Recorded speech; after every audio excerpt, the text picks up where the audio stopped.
for who you are and who you aren't. Like, I know we're contending for the prophetic destiny of the black community. Black community, you don't have to apologize for your blackness or lack thereof. Someone came up to me and they kind of heard some things about me and we began to talk and they were like, wow, I know you were black, but you're black. You're black. Oh. You're black.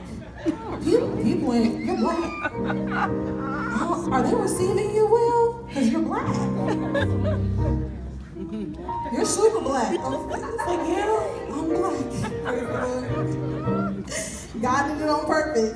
I love the fact that Stuart provided that context. You know, I had a professor, I was in an honors program at my university, and she was a cultural anthropologist. And from like our first conversation, she tried to recruit me to her field, and I didn't feel led to go that way, but I really did learn a lot of nice things in her class. And one of the first things that she challenged me with was the illusion of race, as she taught it. Give me a moment before you get upset. So she began to say, you know, what's your nationality? What country are your families from? And different ones had different answers, and they're like, naming their nationalities. And I was like, I'm black. It really doesn't matter what country my ancestors came from. I have this skin. People treat me a certain way because I have this skin. People in the church treat me a certain way because I have this skin. I only go this far, this fast, because I have this skin. It's hard. I'm black. Doesn't matter why I'm black or where the blackness came from. It's there. Please stop asking them questions, you know. I'm the only one in there acting a fool. So, thank God for maturity through time. So anyway, I'm sitting there and she, praise the Lord, she did not get turned off by that, but she kind of sought me out. And she started our class, and she being a teacher, she was like, you know what, even throughout the different racial variations that are so pronounced at times, you know, we can look at each other and make an assumption, and sometimes often those assumptions will be right. But even with the differences of race, as big as they seem, amongst all of humanity, she said something, I forget the percentage, please forgive me, but it was like there's less than like 0.5% or less, not even a percentage of difference genetically or in terms of our DNA amongst all of humanity, regardless of their race, regardless of their nationality, their ethnicity. We're not that different. Not being able to say, what? I was so offended because I was like, are you trying to say that this isn't real? That my race isn't real? Because it's real.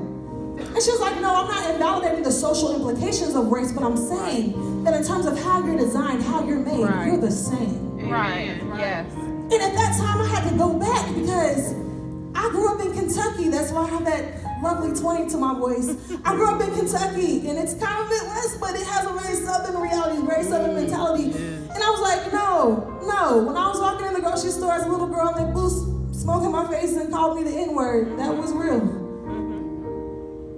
When people made jokes about my name being Brittany instead of Shaniqua, that was real. When people said, during a time, well, you know, actually, I'm not gonna go there, but it was real. It was real. Yeah. Badges and incidents of my blackness were real. And, but then I had to just wrestle with identity as God said. And backing up, I remember being in high school, and I was talking to my mom about this actually. So like, in elementary school, I remember having friends of different races and not being a big deal. I wouldn't say we didn't see color. I don't know if that's ever been true for me, but I would say that it didn't seem to be a pronounced barrier. Then I remember going to middle school. And middle school is where those cliques become very, very pronounced. Right. And there was definitely a black girl clique.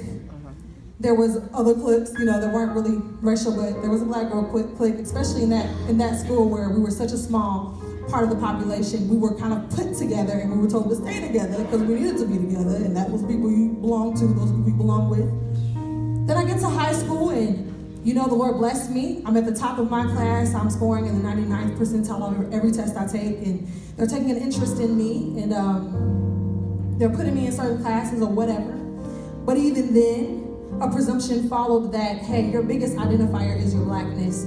I remember them handing me teachings about different theories of social advancement, saying, well, you'll be the talented type to take your people on, or, well, pull yourself up by the bootstraps and that'll take you somewhere too, or, you know, well, you're an exception, you're not the rule, but maybe you can inform your people of how to do what you do the way that you do it, and maybe they can stop complaining and get somewhere. I remember being being fed this militant black identity of, you're the angry black woman. It's okay, express yourself. I know you're angry. You're angry. You're angry about something. Aren't you angry? I was like, yes. I mean, no. So, but seriously, that's how it happened. So I go in, I remember being taught to be sarcastic. I remember being taught, this is what smart people do. This is how you talk. Be condescending. Be sarcastic. Because you're above them. I was handed an identity, and I wrestled with it a bit, but I didn't negotiate in and out of it. And then I'm in college, and this woman saying the blackness that shaped so many of those experiences isn't really real enough to do all that. And I'm like, well, what does the Lord say? And I begin to just press in.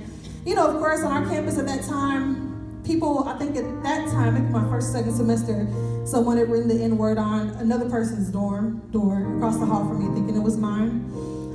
We were having forums about racial reconciliation.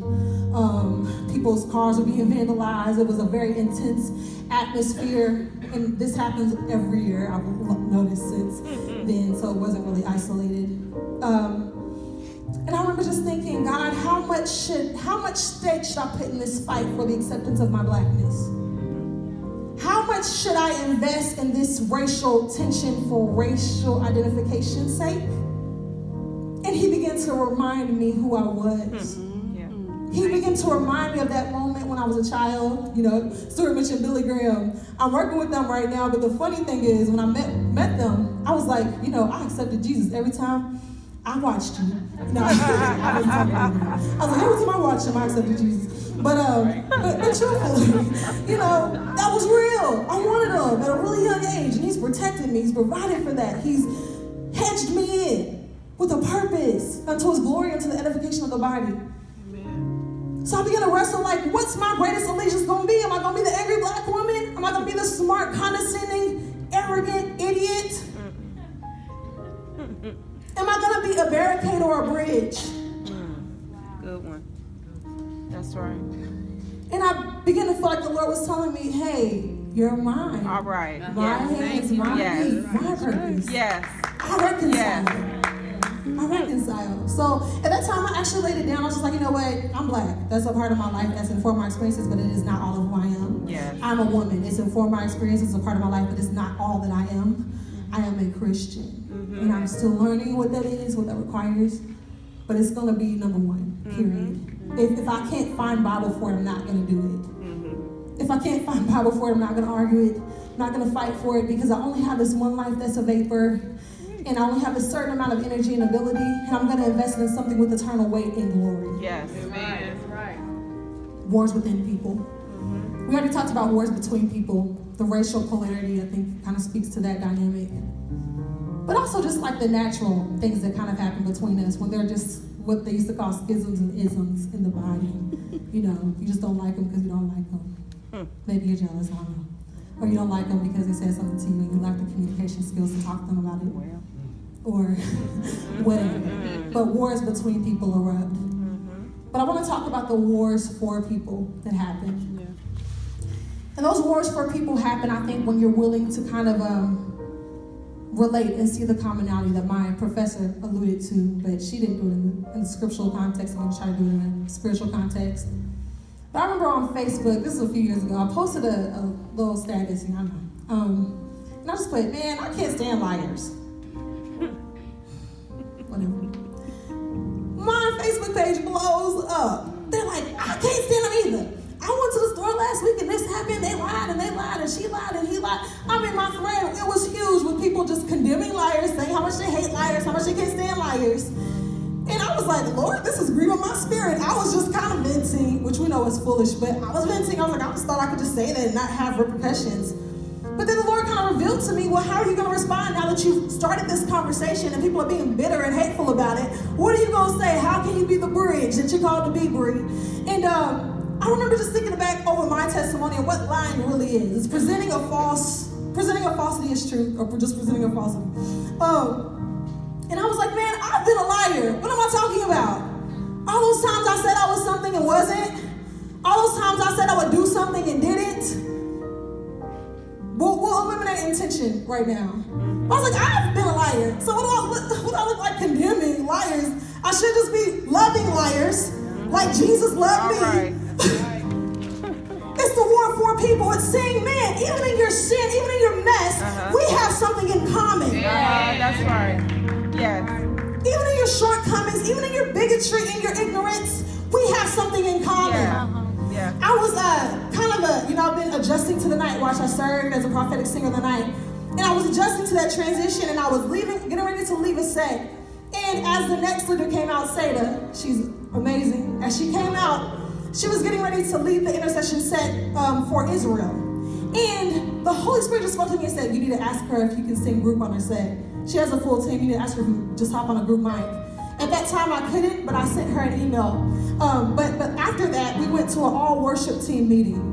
And they began to talk about the burden for Israel and how we needed to really take it seriously and pursue knowledge and pursue understanding and share God's heart in it. So that was confirmation to me. I sent her that email, and then the next week I hopped on her set. And before I went back on stage, I asked her, I said, Seda, what's a good starting point? What's just like a scriptural reference I can meditate on, because I feel so intimidated by this issue.